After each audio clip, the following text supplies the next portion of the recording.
আমার মা আসলেই আমাকে বলেছিলেন, এর চেয়ে বরং তুমি যদি আমাকে বলতে তুমি মুসলিম না হয়ে প্রস্টিটিউট হয়ে গেছো। এজেন্সিতে সাইন করার কারণে আমি একটা ফোন কল পেয়েছিলাম এবং আমার এজেন্ট আমাকে কল করে। উনি ফোনে চেঁচিয়ে আমাকে বলেছিলেন, কি করে পারলে তুমি তোমার ক্যারিয়ার নষ্ট করতে, করছোটা কি তুমি? এটা একটা বিশ্ব ভ্রমণ ছিল, ওরাই দিয়ে দিত হোটেলের ভাড়া আর বিমানের ভাড়া। এটা স্বপ্নের মতো ছিল। আপনার মা ইহুদি হলেই কেবল আপনি ইহুদি হতে পারেন। আমি কাউকে বলিনি যে আমরা ইহুদি। ব্যাপারটা ছিল প্রায়, আমি প্রচন্ড লজ্জাবোধ করতাম, কেন আমি জানি না। ইসলাম গ্রহণের আগেরকার স্টেজ লাইফ এবং উপস্থাপক হিসেবে আপনার কেরিয়ারের কথা বলুন। আমি মিউজিক ইন্ডাস্ট্রিতে ছিলাম এবং অল্প সময়ের মধ্যেই আমি অনেক সেলিব্রিটির কাছাকাছি গিয়েছিলাম। তাদের বেশিরভাগই ক্যামেরার সামনে হাসি মুখে থাকলেও মানসিকভাবে তাদের অবস্থা ছিল অত্যন্ত করুণ। তারা ছিল বিভ্রান্ত, কারণ ক্যামেরার সামনে তারা তাদের সত্যিকারের রূপ প্রকাশ করেন। হে আল্লাহ, ইসলাম যদি সত্যি হয়ে থাকে তুমি আমাকে পথ দেখাও। আর আমি নিজেকে বললাম আমি আর পারছি না, কালই আমি মারা যেতে পারি, আমাকে মুসলিম হতেই হবে।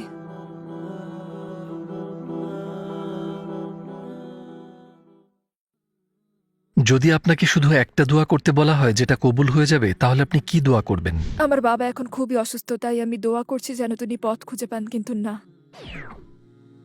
আমার পরিবার ইহুদি। কয়েকদিন আগে, মৃত্যুর আগে তিনি কালিমা শাহাদাত পাঠ করেছেন। আল্লাহ তার আত্মার উপর রহমত বর্ষিত করুন, আমিন। আসসালামু আলাইকুম বোন খালিল আলী স্টার, আমাদের আমন্ত্রণ গ্রহণের জন্য ধন্যবাদ। ইটার্নাল প্যাসেঞ্জার হিসেবে আপনাকে পেয়ে আমরা খুবই আনন্দিত। খালিল আলী স্টার কে এবং আপনার ব্যাকগ্রাউন্ড সম্পর্কে আমাদের সংক্ষেপে বলবেন? ওয়ালাইকুম আসসালাম। আমার জন্ম লন্ডনের উত্তর পশ্চিমাঞ্চলে। আমি বেড়ে উঠেছিলাম এমন একটি পরিবারে যেখানে সবাই নাচ গানের সাথে যুক্ত ছিল। আমার বড় খালা যুক্তরাজ্যের অনেকগুলো থিয়েটার কোম্পানির প্রতিষ্ঠাতা ও মালিক। আমার কাজিন সোনিতে সাইন করেছিল, অর্থাৎ এরকমই ছিল আমার জীবন আর আমার চারপাশের পরিস্থিতি। আমি স্টেজ স্কুলে গিয়েছিলাম খুব ছোটবেলাতেই। আমি নিয়মিত পারফর্ম করছিলাম। তারপর কৈশোরে পদার্পণের পর আমি বুঝতে শুরু করলাম, মনে হলো আমি কোথাও যেন নিজেকে খাপ খাওয়াতে পারছি না। সম্ভবত আমি নিজেকে খুঁজে ফিরছিলাম। আমি বাড়ি ছেড়ে চলে গেলাম। আমি স্কুল ছাড়লাম 14 বছর বয়সে, আর তারপর মিশেছিলাম নানা ধরনের মানুষের সাথে। কিন্তু এই জার্নিটা মোটেই সোজাসাপটা ছিল না। আমার এই পর্যায়ে আসতে অনেক সময় লেগেছে। বিশ্বাসের দিক থেকে আপনার জীবন কেমন ছিল? আপনি কিসে বিশ্বাস করতেন? আমার পরিবার ইহুদি। আমরা মোটেই ধার্মিক ছিলাম না এবং আমি সত্যি পথভ্রষ্ট ছিলাম। আমার বাবা মা দুজনেই সংশয়বাদী, তারা ধর্মে বিশ্বাস করতেন না। তাই আমরা বাড়িতে শুকুরের মাংস খেয়ে বড় হয়েছি, যেটা মোটেই ইহুদি সুলভ নয়। আমরা ক্রিসমাস পালন করতাম, আমরা আসলে ইহুদি ধর্মের কোনো উৎসবই পালন করতাম না। তাই নিজেকে আমার ইহুদি বলে মনেই হতো না। এবং আসলে আমি কাউকে বলতামই না যে আমরা ইহুদি। নিজেকে ইহুদি পরিচয় দিতে আমার কেমন লজ্জা বোধ হতো, আমি জানি না কেন। হ্যাঁ, ব্যাপারটা এখন আমি বুঝি। তবে এটা ঠিক যে দীর্ঘ সময় ধরে আমি আমার ঐতিহ্য নিয়ে মোটেই গর্বিত ছিলাম না। ইহুদি ধর্মে আমার মোটেই বিশ্বাস ছিল না। আমি খ্রিস্ট ধর্মে দৃষ্টিপাত করেছি, কিন্তু আমি এই ধর্ম মোটেই বুঝতে পারিনি। আমি বুঝতে পারিনি এই ৩টি ঈশ্বরের কথা, কিভাবে ধর্মটা একেশ্বরবাদী হয়। আমি এক সৃষ্টিকর্তায় বিশ্বাস করতাম আর প্রার্থনা করতাম। আমার মনে আছে যখন জীবনটা খুব কঠিন হয়ে গেল, আমার এক বন্ধু আত্মহত্যা করলো আর এরকম সব বাজে ঘটনা ঘটে গেল আমার জীবনে। আমি সবসময় প্রার্থনা করতাম, কিন্তু আসলে আমি জানতাম না আমি কার কাছে প্রার্থনা করছি। ইসলাম গ্রহণের পূর্বের মঞ্চের জীবন ও উপস্থাপক হিসেবে আপনার কেরিয়ার সম্পর্কে আমাদের বলবেন কি? আমি মিউজিক ইন্ডাস্ট্রিতে ছিলাম এবং খুব অল্প সময়ই আমি অনেক সেলিব্রিটির কাছাকাছি গিয়েছিলাম। ওইসব ক্ষেত্রে আমি অনেক কাজ করছিলাম। বিবিসি ওয়ান, এক্সট্রা আর ক্যাশ এমএফ এ কাজ করছিলাম। আমি রেডিওতে বড় বড় শো উপস্থাপনার কাজ পাচ্ছিলাম এবং অনেক বড় বড় তারকার অনুষ্ঠানে হোস্ট ছিলাম। হাজার হাজার দর্শকের সামনে স্টেজে যেতাম আমি। এটা ছিল আমার রুটি রুজির উপায়। খুব অল্প বয়সেই আমি আমার কাজের জন্য টাকা পেতাম। আমাকে হাসি খুশি থাকতে হতো, কিন্তু আমাকে দেখে যেমন মনে হতো আমার ভেতরটা তেমন ছিল না। তো কিছুদিনের মধ্যেই আমি ওই কাজ ছেড়ে দিলাম। আসসালামু আলাইকুম প্রিয় ভাই ও বোনেরা, আমরা দেখেছি যে আমাদের দর্শকদের ৮০% মানুষজন আমাদের চ্যানেলে সাবস্ক্রাইব করেননি। আপনারা যেমনটি জানেন, আমরা একটি অলাভজনক প্রতিষ্ঠান আর আমরা আমাদের কোনো ভিডিওতে বিজ্ঞাপন চালাই না। টুয়ার্ডস ইটার্নিটি শুধু একটি ইউটিউব চ্যানেলই না, এটি একটি মাদ্রাসাও। এখানে আমরা চেষ্টা করি নিজেদের এবং যুব সমাজকে ইসলামী শিক্ষা দেওয়ার। আমাদের লক্ষ্যই হলো শুধু সত্যকে প্রচার করা। কাজটা ছোট হতে পারে, কিন্তু ইনশাআল্লাহ অনেকের জন্য এটি পথ চলার সহায়ক হবে। এখন সাবস্ক্রাইব বাটনে ক্লিক করুন এবং একসাথে পথ চলি অনন্তকালের দিকে। আপনার ভাষ্যমতে আপনি তারকাদের সাথে অনেক সময় কাটিয়েছেন এবং বাইরে থেকে তাদের জীবন খুবই ঝলমলে আর চাকচিক্যময়। ভেতর থেকেও কি সেটা একই রকম? এ ব্যাপারে কোনো ইন্টারেস্টিং স্টোরি আছে কি? যদিও বিষয়টা হাস্যকর, কিন্তু এই বিষয়টা আমার জীবনের অস্তিত্বের ব্যাপারে আমাকে প্রশ্নবিদ্ধ করে। কারণ এন্টারটেনমেন্টের জগতে একজন হিসেবে আমি সবসময় এমন সব মানুষের কাছাকাছি ছিলাম যাদেরকে দেখা হয় কেবল বাইরে থেকে। মনে রাখতে হবে ওই সময় ইনস্টাগ্রাম ছিল না, ছিল শুধু প্যাপারাজি আর টিভি ইন্টারভিউ। সেসব দেখলে তারকাদের জীবনের দিকে তাকালে বোঝা যায় যে তাদের স্বপ্ন পূরণ হয়েছে, তাদের গাড়ি আছে, টাকা আছে। নিজেদের প্রতিভাকে কাজে লাগিয়ে সাফল্য হিসেবে তারা যা চাচ্ছে তাই পাচ্ছে। আপনি হয়তো ভাববেন তারা অত্যন্ত সুখে আছে, তারা সব সুখ খুঁজে পেয়েছে, কিন্তু আমি দেখেছি যে পার্টির পর্দাদের বেশিরভাগই ক্যামেরার সামনে হাসি খুশি মানুষটারই বেহাল আর করুণ দশা। মানুষটা সম্পূর্ণরূপে উদ্ভ্রান্ত আর বিভ্রান্ত। যদি আমি তাদের জিজ্ঞেস করতাম, "আপনি সুখী নন কেন? আপনার তো সবই আছে।" তারা বলতো, "আমার মনে হয় না আমার কিছু আছে। আমার মনে হয় না আমি এখনো লক্ষ্য অর্জন করেছি।" তারা কেউই মনে করতো না যে তারা সাফল্যতার মাঝেই দাঁড়িয়ে আছে। তাদের মনে হতো তারা সাফল্য থেকে এক ধাপ দূরে দাঁড়িয়ে আছে, সাফল্যকে দেখছে বাইরে থেকে। তাই আমি একা একাই ভাবতাম, বেশ কম বয়সী হলেও আমি মনে মনে একথা ভাবতাম যে জীবনে এর চেয়ে বেশি কিছু থাকা দরকার। এটা কিভাবে হয় যে বাইরে থেকে এত মানুষের ভক্তি পাওয়া এই মানুষগুলো, যাদের দেখে মানুষ আনন্দে চিৎকার করে ওঠে, তারা কিভাবে এতটা অসুখী হতে পারে? আর আমি দ্রুতই এই উপসংহারে পৌঁছালাম যে এই মানুষগুলো অসুখী কারণ ক্যামেরার সামনে নিজেদের আসল রূপ প্রকাশ করছে না, তারা তুলে ধরছে নিজেদের বাইরের রূপ। তাদের এমন আচরণ করতে হচ্ছে ঠিক যেমন ভাবে সমাজ তাদেরকে দেখতে চায়। তাই ভেতরে ভেতরে তারা পরিপূর্ণ বোধ করে না। আমার মনে আছে একবার আমি একটা বিশেষ পার্টি শেষ হওয়ার পরে ওখানে উপস্থিত ছিলাম। আমি কারো নাম বলবো না, যদিও নাম আমার মনে আছে। ওখানে হিপ হপ ইন্ডাস্ট্রির খুব বড় বড় তারকারা উপস্থিত ছিলেন। রাস্তা দিয়ে হেঁটে গেলেই মানুষ চিৎকার করে আর ছবি তোলে। আমার মনে আছে আমি তাদের সাথে হেঁটে যেতাম আর তারা সব কাজ শেষ করে বসতো। একজন পুরুষ সেলিব্রিটির কথা বলছি। তাকে দেখে মনে হতো তিনি যেন জীবনের সকল আশা ছেড়ে দিয়েছে। সে সময় আমার বয়স ছিল প্রায় ১৬ বছর। আমার মনে আছে তিনি চিৎকার করে আমাকে বলেছিলেন তাকে শয়তানে ভর করেছে এবং সেই শয়তানকে একমাত্র যে মানুষটি দূর করতে পারে সেটা হলাম আমি। মানে এখন আমার মেয়ের যে বয়স, তখন আমার বয়স প্রায় তেমন, অর্থাৎ আমাকে শিশুই বলা যায়। আর বড় একটা মানুষ যার দিকে আমরা সমীহ নিয়ে তাকাই, সেই মানুষটা পাগলের মতো চিৎকার চেঁচামেচি করছে। আমার মনে আছে তখন আমি মনে মনে ভেবেছিলাম এই জীবন আমি চাই না। এরা জীবন থেকে পালিয়ে বেড়াচ্ছে এবং আমার কাছে যে ব্যাপারটা খুব স্পষ্ট হয়ে গেল সেটা হচ্ছে, হ্যাঁ, ওদের মেধা আছে, হ্যাঁ, আর ওরা সফল হয়েছে, কিন্তু ওদের এমন সব মানসিক আঘাত রয়েছে যেগুলো ওরা এখনো কাটিয়ে উঠতে পারেনি। ভেতরে একটা শূন্যতা রয়ে গেছে যেটা টাকা দিয়ে পূরণ করা সম্ভব নয়। মনে করি এটাই ছিল আমার জীবনের একটা গুরুত্বপূর্ণ সময় এবং এর পরপরই আমার জীবনে শুরু হয় গভীরভাবে নিজেকে খোঁজার পর্ব। আমি কি জিজ্ঞাসা করতে পারি আপনার কাজটা কি ছিল? আপনার বয়স ছিল মাত্র ১৬, তাহলে এইসব সেলিব্রিটিদের সাথে আপনি কি করছিলেন? আমি বরাবরই কথা বলায় খুব পারদর্শী ছিলাম, তাই আমাকে কাজ দেওয়া হয়েছিল মঞ্চে তাদেরকে উপস্থাপন করার। অর্থাৎ আমি বলতাম এবার আসছে অমুক, এবং তারপর আমি ওই তারকার জীবন বৃত্তান্ত ওই ধরনের কথাবার্তা বলতাম। মঞ্চের পেছনে ইভেন্ট ম্যানেজমেন্টের কাজেও থাকতাম আমি, ব্যক্তিগত সহকারীর কাজ নয়। আমার কাজ ছিল ইভেন্টগুলো যাতে ঠিকঠাক মতো হয় সেটা নিশ্চিত করা। আমার বয়স কম ছিল কিন্তু আমি নিয়োগ পেয়েছিলাম দ্রুতই, কারণ মঞ্চের কাজে আমার আগ্রহ আর অভিজ্ঞতা ছিল এবং আমি কবিতা ভালোবাসতাম খুব। মাঝে মাঝে মঞ্চে কবিতা আবৃত্তিও করতাম, অর্থাৎ আমি ওই জগতে অনেক কিছুই করছিলাম। আমি এসব নিয়েই গড়ে উঠেছিলাম। আমার আরো আশা আকাঙ্ক্ষা ছিল, সেসব লক্ষ্যে পৌঁছানোর জন্য আমি ওই সময় নিজেকে প্রস্তুত করছিলাম। কি কারণে আপনি নিজের বিশ্বাসের ব্যাপারে সন্দিহান হয়েছিলেন? আপনি একজনের প্রভাবের কথা বলেছেন, সেটি কি কোনো ঘটনা বা ভাবনা? যখন আমার বয়স ১৩ পার হচ্ছিল তখন আমার দাদা মারা গেলেন এবং সে সময় আমরা তার খুব কাছাকাছি ছিলাম। দ্বিতীয় ঘটনার আগে সেবারই, অর্থাৎ দাদা মারা যাওয়ার সময় পরিস্থিতিটা ছিল খুব ভয়ঙ্কর। কোনো ধর্মবিশ্বাস ছাড়া যখন একজন মানুষ মারা যায়, মনে করা হয় মৃত্যুই সবকিছুর সমাপ্তি। মনে আছে আমার মনে হচ্ছিল আমার মাথার উপর যেন অন্ধকার নেমে এসেছে, কারণ আমার ধারণাই নেই দাদা কোথায় গিয়েছিলেন। তিনি কি আমার কথা শুনতে পাচ্ছেন? মৃত্যুর পর আরো কিছু থাকার কথা। তিনি কি বেঁচেছিলেন শুধুই মরে যাওয়ার জন্য? এবং সেবারই প্রথমবারের মতো মনে হয়, তখন আমি ১৩তে পা দিয়েছিলাম। আমি গভীরভাবে ভেবেছিলাম যে মৃত্যুর ওপারেও কিছু থাকতে পারে। এরপরই আমি বিদ্রোহী হয়ে উঠলাম, বাড়ি ছাড়লাম আর স্বপ্নের ক্যারিয়ারের পিছে ধাওয়া করে নানা জায়গায় ঘুরলাম। এই ব্যাপারটা নিয়ে চিন্তা করার পর আমার ভেতরটা কেঁপে উঠেছিল যখন আমি বড় বড় সেলিব্রিটিদের কাছাকাছি গিয়ে বুঝতে পারলাম যে খ্যাতি পাওয়া মানেই সুখী হওয়া নয়, কিছু একটা বাদ পড়ে যাচ্ছে। এবং আমি ধর্মবিশ্বাসের ব্যাপারটা গভীরভাবে খতিয়ে দেখা শুরু করলাম। আমার মন ধর্মবিশ্বাসের অনুগামী ছিল না, কিন্তু তবুও আমি অনেক ধর্ম খুঁটিয়ে খুঁটিয়ে দেখলাম। ইসলাম ধর্মকে আমি কখনোই বিবেচনায় নিইনি, কারণ এই ধর্মটাকে আমার অহেতুক মনে হতো। ইসলাম সম্পর্কে আপনার প্রথম জানা এবং পরিচয়টা কিভাবে? সে সময় দক্ষিণ পশ্চিম লন্ডনে আমার যে বান্ধবীর সাথে আমি ছিলাম দীর্ঘ সময় ধরে, আমাদের কর্মক্ষেত্রেও ছিল একই ধরনের, আমরা একসাথে কাজ করতাম। সে মুসলিম হয়েছিল এবং আমি আসলে জানি না সে কেন মুসলিম হয়েছিল, ঠিক কি কারণে সে ধর্মান্তরিত হয়েছিল আমার আসলেই জানা নেই। কিন্তু সে মুসলিম হয়েছিল এবং আমাকে সে বলেনি যে সে ইসলাম ধর্ম সম্পর্কে জানে। সে সরাসরি আমাকে বলেছিল আমি একজন মুসলিম। এ কথা শুনে আমি মর্মাহত হয়েছিলাম। আমি বিশ্বাস করতে পারিনি। আমি মনে মনে বলেছিলাম, তুমি তো তোমার জীবনটা নষ্ট করেছো। সত্যি বলতে গেলে তেমনটা আমি ভেবেছিলাম, কারণ আমরা দুজনেই ওই জগতে ছিলাম। আমি সত্যি ভেবেছিলাম যে সে তার জীবনটা নর্দমায় ছুড়ে ফেলেছে এবং তার ক্যারিয়ার শেষ। ভেবেছিলাম সে আর কিছুই করতে পারবে না। তারপর আমি লক্ষ্য করতে লাগলাম কতটা বদলে গেছে সে। কোন জিনিসটা আপনাকে ইসলামের পথে নিয়ে এসেছে? ঠিক কি কারণে আপনার মধ্যে এই বোধ এবং বিশ্বাস তৈরি হয়েছে যে এটাই হতে পারে আমার জন্য সঠিক ধর্ম? যখন আমি শুধু আত্ম অনুসন্ধান শুরু করি তখন প্রথমেই আমি জেনেছি ইহুদি ধর্ম সম্পর্কে, কারণ সেটাই ছিল আমার জন্য স্বাভাবিক। যেহেতু আমার পরিবার ইহুদি এবং আমিও তাই। এক সেকেন্ডের জন্য বুঝে উঠতে পারিনি কিভাবে এই ধর্ম বলে যে ইহুদি হয়ে না জন্মালে ইহুদি হওয়া যাবে না। যারা নিজেদেরকে সত্যিকারের ইহুদি বলে দাবি করে তারা আপনাকে বলবে যে আপনার মা ইহুদি হলে তবেই আপনি ইহুদি হতে পারবেন। অর্থাৎ এটা জন্মগত অধিকারের ব্যাপার, এবং তারা সত্যি সত্যি বিশ্বাস করে যে আর কেউ ইহুদি হতে পারবে না, আর কেউ এই ধর্মে প্রবেশ করতে পারবে না। আমি মনে মনে ভাবলাম, তাহলে পৃথিবী জুড়ে এত চমৎকার সব সংস্কৃতি, এত জাতি আর এত সুন্দর সব মানুষ সৃষ্টি হয়েছে শুধুই জাহান্নামের আগুনে পোড়ার জন্য? এই ব্যাপারটা আমি বুঝতেই পারলাম না, আর বুঝতে চাইলামও না।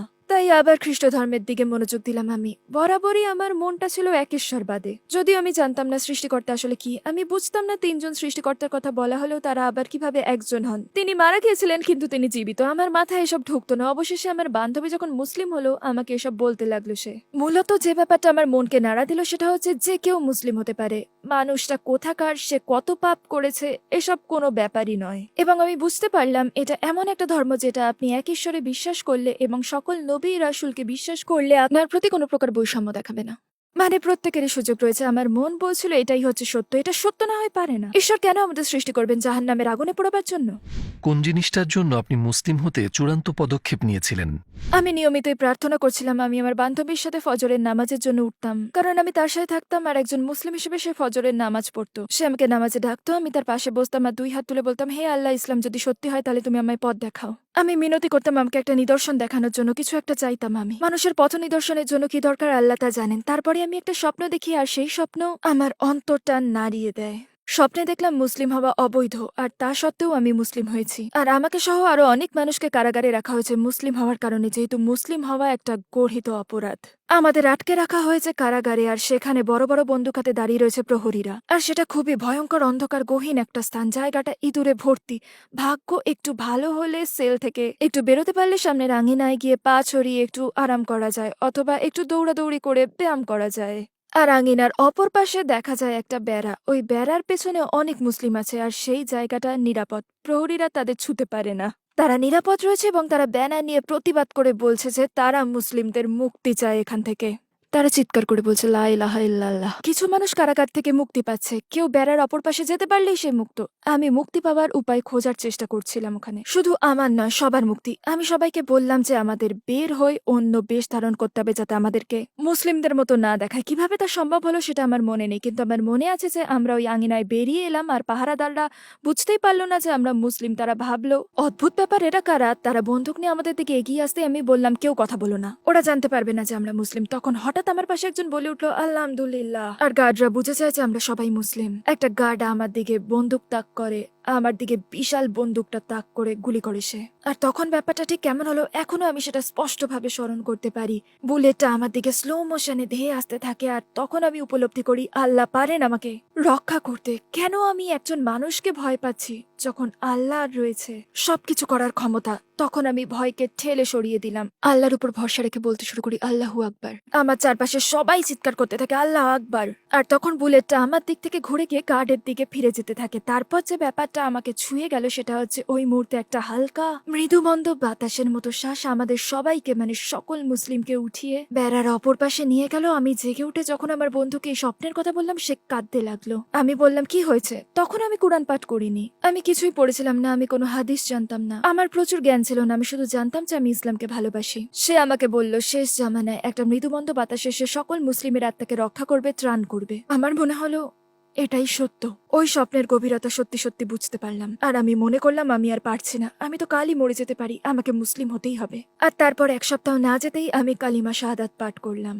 আপনি কি শাহাদাত পাঠ করতে মসজিদে গিয়েছিলেন? ব্যাপারটা কিভাবে ঘটেছিল আর কেমন বোধ করেছিলেন? আমি বেকার স্ট্রিট স্টেশনে গিয়েছিলাম। ট্রেন থেকে নেমে টিকিট কাটার শাড়ি পেরিয়ে আমি এগিয়ে গিয়েছিলাম। আর আমার মনে আছে 3 বোন বিশাল ফুলের তোড়া হাতে আমার জন্য দাঁড়িয়েছিল। তারাই প্রথমে আমাকে মাথায় স্কার্ফ পরতে সাহায্য করেছিল। স্কার্ফ পরিয়ে তারা আমার সাথে রিজেন্টস পার্ক মসজিদে হেঁটে গিয়েছিল। বেকার স্ট্রিটের এই মসজিদটি সেন্ট্রাল লন্ডনের একটা বিশাল সুন্দর মসজিদ। নিচতলায় আমি ইমাম সাহেবের অফিসে গিয়েছিলাম আর তিনি আমাকে বলেছিলেন তার সাথে সাথে পাঠ করতে। আর তখনই আমি পাঠ করেছিলাম কালিমা শাহাদাত। আমার মনে হলো আমি পুনরায় জন্মগ্রহণ করলাম। আমার মনে হলো যেন প্রতিটা পাপকর্ম, প্রতিটা অভিজ্ঞতা আমার উপর থেকে উঠিয়ে নেওয়া হয়েছে, আর আমার জীবনটা হয়ে গেছে একটা সাদা পৃষ্ঠার মতো। আমি ভয়ে ছিলাম, কারণ আমি জানতাম না কিভাবে আমি চলবো, কি করব, কোথায় যাব, আর আমার পরিবার এটা কিভাবে নেবে। আমি আরো ভয় পেয়েছিলাম, কারণ শাহাদাত পাঠ করার সময় ইমাম সাহেব আমাকে জিজ্ঞেস করেছিলেন ইমানের 6টি স্তম্ভ কি, এবং সে ব্যাপারে আমার কোনো ধারণাই ছিল না। তো আমার মনে হয়েছিল, হে আল্লাহ, আমি তো মুসলিম হতেই পারবো না। কিন্তু তিনি এমন কিছু আমাকে ব্যাখ্যা করলেন যেগুলো 17 বছর পরও আজও আমার মনে গেঁথে আছে। তিনি বলেছিলেন, আপনি যদি সমুদ্রের পানিতে আঙ্গুল রাখেন, তাহলে আপনার আঙ্গুলের ফোঁটায় পানির ফোঁটা সমুদ্রের তুলনায় যেমন যৎসামান্য, তেমনি ভাবে সারা জীবন আপনাকে যে জ্ঞান অর্জন করতে হবে সেটার তুলনায় এখনকার জ্ঞানও যৎসামান্য।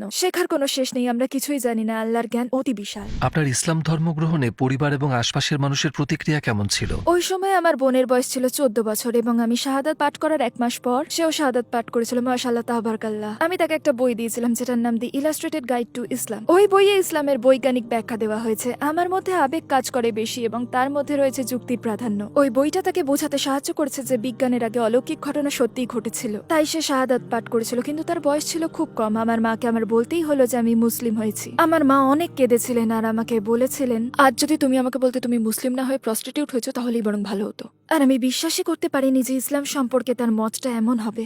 বাস্তব পরিস্থিতিটা এমনই যে আমার যৌথ পরিবার ইসলাম সম্পর্কে এখনো এরকম মতই পোষণ করে। তাই তাদের অনেকের কাছেই আমার মুসলিম হওয়াটা একটা মর্মঘাতী খবর। কিন্তু আমার নিজ পরিবারের ব্যাপারটা এমন, যেহেতু আমরা প্রবল ধর্ম বিশ্বাস নিয়ে বেড়ে উঠিনি।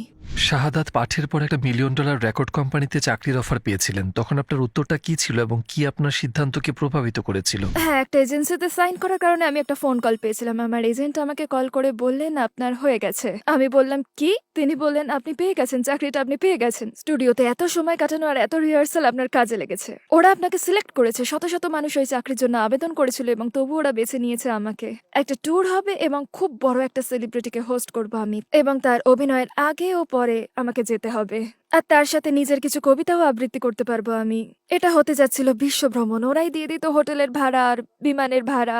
স্বপ্নের মতো ব্যাপার। আমি খুবই উচ্ছ্বসিত ছিলাম এবং ব্যাপারটা আমি বিশ্বাসই করতে পারিনি। তারপর আলহামদুলিল্লাহ, হঠাৎ আমার মনে হলো আমি তো মুসলিম। আমি তাকে বললাম আমি এটা করতে পারবো না। উনি ফোনে চেঁচিয়ে বলেছিলেন, তুমি তো তোমার ক্যারিয়ারটাই নষ্ট করে ফেলছো, করছোটা কি তুমি? আমি শুধু জানতাম যে আমি ওটা করতে পারবো না। ওই সময় আমার কোনো ধারণাই ছিল না কিভাবে আমি মুসলিম হয়েও আমার কণ্ঠস্বরকে কাজে লাগাতে পারি। তাই আমি ওই দিন থেকেই দীর্ঘ সময়ের জন্য সবকিছু বন্ধ করে দিলাম, যতদিন না আমি বুঝতে পারলাম যে আমি আমার কথা বলা শুরু করতে পারবো। কিন্তু এবার আমি কথা বলবো একজন মুসলিম নারী হিসেবে, আলহামদুলিল্লাহ। তো তার মানে মুসলিম হওয়ার পর আপনার ক্যারিয়ারে একটা ব্রেক ছিল। এটা বুঝতে আমার প্রায় 14 বছর লেগেছিল যে ইতিবাচক উপায়ে কথা বলেও নিজের কণ্ঠস্বরকে ব্যবহার করা যেতে পারে। যেভাবে আমি TEDx এর মতো চমৎকার সব প্ল্যাটফর্মে কাজ করতে পেরেছি, আলহামদুলিল্লাহ। সম্পূর্ণ পর্দার আড়ালে থেকেও আমি বিশ্বের শ্রেষ্ঠ কিছু বক্তার সাথে অনেক কাজ করেছি। তো আপনি টেডেক্সে বক্তব্য রেখেছেন, নিকাব পরিহিত বক্তা হিসেবে আপনি কি কোনো চ্যালেঞ্জের মুখোমুখি হয়েছেন? মানুষ কি কোনো কৌতূহলী প্রশ্ন করেছে, বা কেউ কি আপনার পর্দার কারণে অন্যরকম প্রতিক্রিয়া দেখিয়েছে? আমার TEDx এর অনুষ্ঠানটা ছিল একজন শ্বেতাঙ্গ অমুসলিম পুরুষের সাথে ক্যালিফোর্নিয়ার সান্তা বারবারায়। তিনি আমাকে বললেন, এর আগে আমার কখনো কোনো মুসলিম নারীর সাথে কথা বলার সুযোগ হয়নি। অর্থাৎ আমার মনে হয় না যে তিনি যে কর্মক্ষেত্রে ছিলেন সেখানে নানা সংস্কৃতির সম্মিলন ঘটেছে। অন্তত এটা বলা যায় ওখানে কেউই মুসলিম ছিল না। আর এটাই ছিল তার জন্য প্রথম সুযোগ। এবং TEDx এর যে অনুষ্ঠানে আমি কথা বলছিলাম সেটা ছিল এই ব্যক্তির সাক্ষাৎকার, সাথে একজন প্রযোজকও ছিলেন। তিনি হলিউডে কাজ করতেন এবং ওই ইন্ডাস্ট্রিতে তার অনেক অভিজ্ঞতা ছিল, এবং আমার মনে হয় তারা কিছু পূর্বধারণা নিয়ে এসেছিলেন। কারণ তিনি আমাকে জিজ্ঞেস করেছিলেন, আপনার এখানে আসা আর কথা বলাটাকে আপনার পরিবার কিভাবে নিচ্ছে। আর তিনি সত্যি একটা ধাক্কা খেলেন যখন আমি তাকে বললাম যে খাদিজা রাদিয়াল্লাহু আনহা ছিলেন একজন উদ্যোক্তা, তিনি ছিলেন একজন বিজনেস ওম্যান, আর আমরা তাকে ভালোবাসি আর তার মতোই হতে চাই। তিনি খুব শক্ত মহিলা ছিলেন। আমার এই কথা শুনে বেশ ধাক্কা খেলেন এবং হেসে উঠলেন তিনি একথা জেনে খুবই অবাক হলেন যে একজন ব্যবসায়ী নারী আমাদের নবীজির স্ত্রী ছিলেন। আমার TEDx এর বক্তৃতা শুনেছে এমন আরো অনেক মানুষের সাথে আমার এমনটা হয়েছে। তারা আমাকে মেসেজ করে বলেছে এটা আসলেই আমার ভাবনাকে বদলে দিয়েছে। 1 বিলিয়নেরও বেশি দর্শক থাকা একটা প্ল্যাটফর্মে গিয়ে এরকম একটা বিষয় তুলে ধরা আর সাংস্কৃতিক ভুল ধারণা দূর করাটা সত্যি আমার জন্য ছিল একটা চমৎকার অভিজ্ঞতা। এবং আমি জেনেছি যে আল্লাহর জন্য ত্যাগ করা কিছুর পরিবর্তে আল্লাহ সবসময় আরো ভালো কিছু দেন, এবং আমার ক্ষেত্রে সেটা প্রমাণিত হয়েছে। আল্লাহকে ভেবে আমি আমার পছন্দের ক্যারিয়ার ছেড়ে দিয়েছিলাম, কিন্তু আল্লাহ আমাকে তার চেয়ে অনেক ভালো কিছু দিয়েছেন যা আমি ভাবিনি। ইসলাম গ্রহণের ব্যাপারে দ্বিধাদ্বন্দ্বে থাকা মানুষেরা হয়তো ভাবে ইসলাম গ্রহণ করলে আমার জীবনের সকল আনন্দ চলে যাবে। আপনার কাছে প্রশ্ন, ইসলাম গ্রহণের পর কি আপনার জীবন নিরানন্দ হয়ে গেছে? আমরা হয়তো ভাবতে পারি বাইরে বেরানো, পার্টিতে যাওয়া কিংবা এরকম কিছুর কথা, কিন্তু আমি আপনাকে বলতে পারি যে ওই দিনগুলো ছিল আমার জীবনের কিছু অন্ধকারাচ্ছন্ন সময়। বাইরে চাকচিক্য থাকলেও ওই জীবনটা আসলে তেমন কিছু নয়, কারণ তাতে ভেতরটা মনে হয় ফাঁকা। কিন্তু তবু এত কঠিন সমস্যার মধ্যেও আমার বিয়ে ভেঙে যাওয়ার পরও বাচ্চাদের কি খাওয়াবো সেটা নিয়ে সমস্যায় পড়া সত্ত্বেও, এত এত কঠিন পরিস্থিতি সত্ত্বেও ইসলামের নির্দেশনা আমার হৃদয়কে সজীব রেখেছিল। ইমানের সুখের জায়গা দখল করতে পারে না কোনো কিছুই। ইমানের সুখের সাথে কোনো কিছুরই তুলনা চলে না। তো হ্যাঁ, সংগ্রাম সবসময় চলবে। এই জীবনটা একটা পরীক্ষা, কিন্তু সত্যি করে সুখ নিহিত রয়েছে ইমানে, এবং স্বাধীন পশ্চিমা দুনিয়ার কোনো কিছুরই তুলনা চলে না এই সুখের সাথে। আপনার জীবনের কঠিন সময়ে প্রার্থনার সময় আল্লাহর সান্নিধ্য বোধ করেছেন এমন একটি স্মৃতি আমাদের সাথে শেয়ার করুন। স্বামী ছাড়া একজন নারীর পক্ষে একা একা সন্তান লালন পালন করাটা খুবই কঠিন। পর্দানসীন একজন নারী হয়ে জীবনে কিছুই করা যাবে না, এরকম ধারণাও ভেতরে কাজ করে। মনে হয় ঘর ভেঙে যাওয়া মানে বাচ্চাদের জীবনও ভেঙে চুরে যাওয়া। আমি আল্লাহর কাছে কাঁদতাম, কারণ আমি জানতাম যে আমাকে ওই বিয়ে থেকে বেরিয়ে আসতে হবে, এবং আল্লাহ চাইলেই সেটা হবে। আমি আল্লাহর কাছে প্রার্থনা করতাম আমাকে শক্তি যোগাতে আর আমার সন্তানদের উপর রহমত বর্ষণ করতে। যদি আপনাকে মাত্র একটা দোয়া করতে বলা হয় যেটা নিশ্চিতভাবে কবুল হয়ে যাবে, তাহলে আপনি কি দোয়া করবেন? আমার বাবা এখন খুব অসুস্থ, তাই আমি দোয়া করছি যেন তিনি পথ খুঁজে পান। কিন্তু না, আমাকে, আমার পরিবারকে এবং আমার সকল প্রিয়জনকে জান্নাত দান করুন, আমিন। এটাই আমার দোয়া। আমি এই জীবনের জন্য দোয়া করতে চাই না, এটা নিশ্চিত যে এই জীবনটা একটা পরীক্ষা। আমার বাবার সঙ্গে আমি যে পরিস্থিতির ভেতর দিয়ে যাচ্ছি সেটা আমার কাছে পরিষ্কার, এবং আমার দোয়া হচ্ছে আমার প্রিয়জনদের সাথে আমার যেন জান্নাতে সাক্ষাৎ হয়। বোন খালিলা লিস্টার, উত্তরগুলোর জন্য অনেক ধন্যবাদ। আপনার জীবন থেকে আমরা অনেক কিছু শিখেছি। আমিন, জাযাকাল্লাহু খায়ের। আমাকে এই চ্যানেলে ডাকার জন্য এবং আপনাদের এই চমৎকার কাজের জন্য অনেক অনেক ধন্যবাদ।